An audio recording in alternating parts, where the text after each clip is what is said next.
What's up everyone, welcome back to more Reddit stories about entitled people, crazy people, and all that kind of stuff. So as usual, let's get right into today's stories. Fired from Walmart. About a year ago, I worked selling solar panel systems. This job required me to wear khakis and a blue polo when I was meeting customers. One particular day after meeting with the homeowner, I had to stop by my local Walmart to get more pens and a notepad for my work bag. I pretty consistently got asked if I worked there by other customers, and I would help if I knew what they were after, but I always told them that I didn't work there, and they were always kind. So this fateful day, I grabbed my pens and paper and checked out in the self-checkout section. As I was leaving, I heard someone say behind me, "And just where do you think you're going?" Now, a little about me. I try to mind my own business as much as possible and don't like to get wrapped up in other people's drama. When I hear outbursts like that in public, I assume it's not because of me. I also try to follow the rules as much as possible. In this case, I assume it wasn't me because I paid for everything, so I continue to my car. Roughly 30 feet from my car, I hear again, "Hey you, stop." I do turn around at that one because that's typically what you say to a thief. An employee, who can only be described as a Karen, is marching towards me, 8 different kinds of pissed off. She starts reaming into me about how I'm abandoning my shift, and I'm not supposed to get off for another 3 hours. I'm standing there bewildered because I genuinely have no clue what she's talking about, and I try to let her know that I don't work there, but she won't let me get a word in. Eventually she says, "Forget it, you're fired." I waited for about 5 seconds and told her, "I don't work here. I've never worked here." She stared at me and muttered, "Sorry," and ran back inside. Update: I've been banned from that Walmart. The manager in the story apparently has a memory like an elephant. Kind of looks like one too, and is still working there today. I went in to pick up a couple things and return one thing for my wife. I'm waiting in the return line and the person in front of me is having some issue with the return, so the employee helping them calls for a manager. It's the same lady. Recognized her immediately, and as it turns out, she recognized me. Kind of. She points at me and tells me I'm not allowed to shop at this Walmart, and if I don't leave, she'll call the police. I asked why I was banned. She said she didn't remember, but she knew I was. My wife and I have been cackling over this for a couple days and thought you'd find it funny as well. NOP posted another update just recently, about 2 years after the original. The final update is that recently my family moved to a new neighborhood around the corner from that Walmart. After meeting the new neighbors, I find out one worked at this Walmart. I told her the story because I still think it's hilarious, and she let me know that manager, let's name her Gertrude, was arrested and fired. Old Gertie apparently had a history of arbitrarily banning people like she did to me, but nobody really ever complained, so nothing ever got done. She was just shifted from department to department. One day late last year, she got a little too aggressive with an off-duty cop and tried to forcefully remove her from the store, which inevitably led to Gertrude punching the cop. She was arrested and finally fired. My neighbor and most of her coworkers have rejoiced. Karma can be a beautiful thing. Security guard not at post. Told to cover and write a report. Okay. A few years back, I worked as a field supervisor for a security company. I drove patrol at night and had several accounts that I was required to check on and write a report for each night. In addition to this, I would check on standing guards at their assigned properties to make sure they were okay, not sleeping, and provide anything they might need. I was given a workload that was nearly impossible to keep up with each night and was always in a hurry. To deal with this, I would call a guard as I approached a property that was standing and have them meet me at an assigned location on property. There was one guard who always seemed to take forever to show up for the meeting. Usually I had to wait up to 30 minutes for the guard to arrive. He always explained that he was busy when I called him. I noted this in my patrol reports to management to explain why I spent half an hour at a property I was not monitoring. I never received any feedback on this. So I began showing up at this property unannounced and would search for the guard to see what he was doing.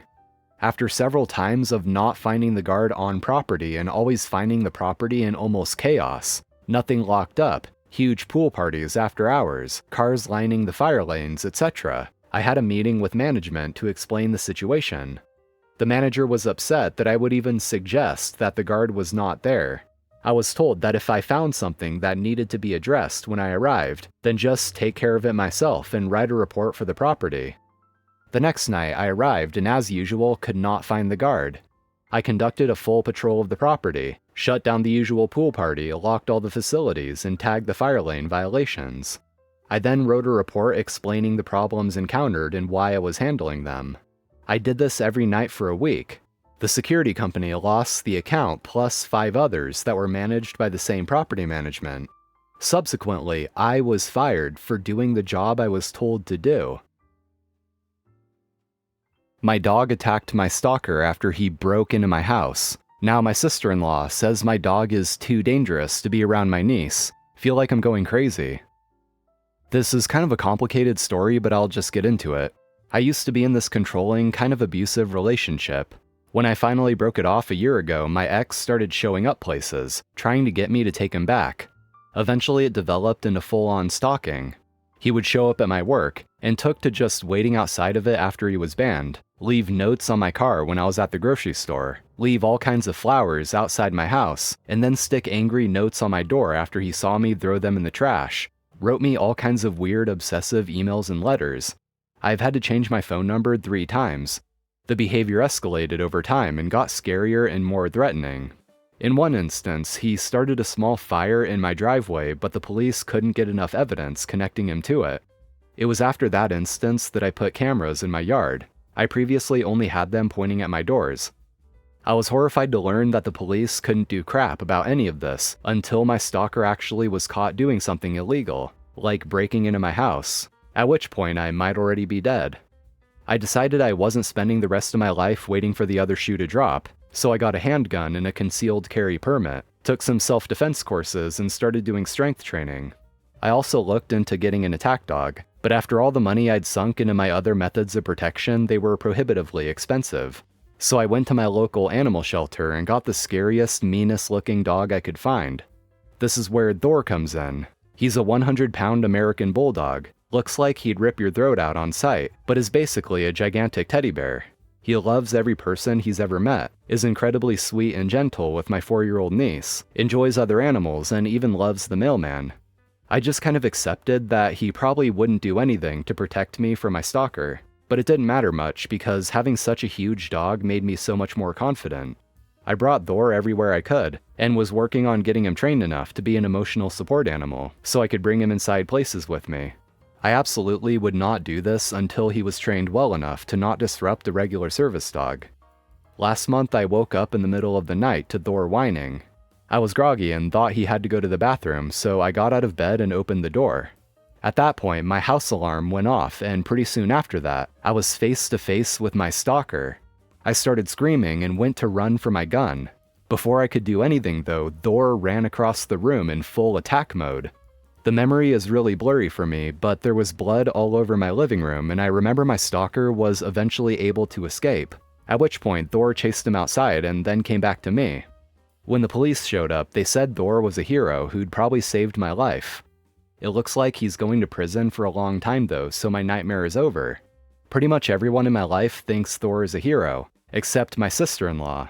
She and my brother have a 4-year-old, the one I mentioned above, and she says she doesn't want Thor around her, the child, anymore. She says since Thor has snapped in the past, he could do it again, so he's not safe to have around kids. We used to see each other a few times a week before she decided Thor was dangerous. The way she words this makes me really angry because Thor didn't snap. He saw a stranger break into his home, heard his owner scream in terror, and reacted to defend me, himself, and his house. Nothing about that screams dangerous around children to me, unless my niece is also going to break into my house and threaten me. This is also a very emotional issue for me because Thor isn't just a dog to me. He's my safe place, my hero, the one who protected me and kept me safe when no one else could. Driver paid toll in pennies. I made them wait while I counted. I was working for the toll authority before they got rid of them for Easy Pass. This guy comes through with a toll of about $5. He raised his cupped hands up towards me, full of pennies and nickels. Once I took them, he said, "Here you go, enjoy counting," while laughing to himself. So I told him, "Enjoy waiting right there until I'm done counting. Otherwise, I'll call the state troopers to bring you back." He pouted the entire time while I stacked pennies and accidentally knocked them over, having to start again a couple times. He was over by 20 cents. I gave it back to him and said, "Here's your change." Aren't you glad you waited? Edit. For those worried about the people behind this guy, it was a slow day. No one was waiting but him. My mother yelled at me for having intercourse with my girlfriend in my own apartment when we're both 26 years of age.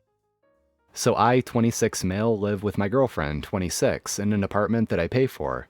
We've been together for 3 years and our relationship is great. We're both working professionals, fully independent, and like any normal couple, we have an active sex life. Enter my mother, 54. She's always been a little overbearing, but since I moved out when I started dating my girlfriend, I thought things had gotten better. Apparently, I was wrong. Last weekend, my mom came over to drop off some homemade food, which was nice, I'll give her that. I had told her she could stop by after 4 p.m. since my girlfriend and I were having a lazy morning. But of course, she decided to show up 2 hours early with her spare key, which she has for emergencies. Well, my girlfriend and I were in the bedroom, clearly busy, when we heard my mother banging on the bedroom door. She was shouting my name and saying things like, "I know what you're doing in there, and have some respect." I scrambled to throw on some clothes, went out and asked her what the hell she was doing here unannounced. She started yelling at me about how it was disgusting and inappropriate to be doing that while guests are over. I reminded her that this is my apartment. She wasn't supposed to be here yet. We're 2 consenting adults. She was having none of it. She called me disrespectful, said I had no manners, and even told my girlfriend that she should be ashamed. Which, what the hell? My girlfriend just walked out of the room, grabbed her keys, and left, because she wasn't dealing with that nonsense. I ended up arguing with my mom for 10 more minutes before telling her to leave and return the spare key. She refused at first, but I stood my ground until she finally handed it over. She left in a huff and later texted me saying she was deeply disappointed in how I spoke to her. Now my dad and sister are both telling me I was too harsh, and that I shouldn't have put her in that situation. I argued that she put herself in that situation by showing up unannounced and barging into my home. Alright friends, that's going to be all for today. Thank you for watching, as always, I do appreciate it. Be sure to drop a like and subscribe to the channel if you haven't already for more Reddit content like this. So I'm out of here, stay tuned for more and I'll see you next time.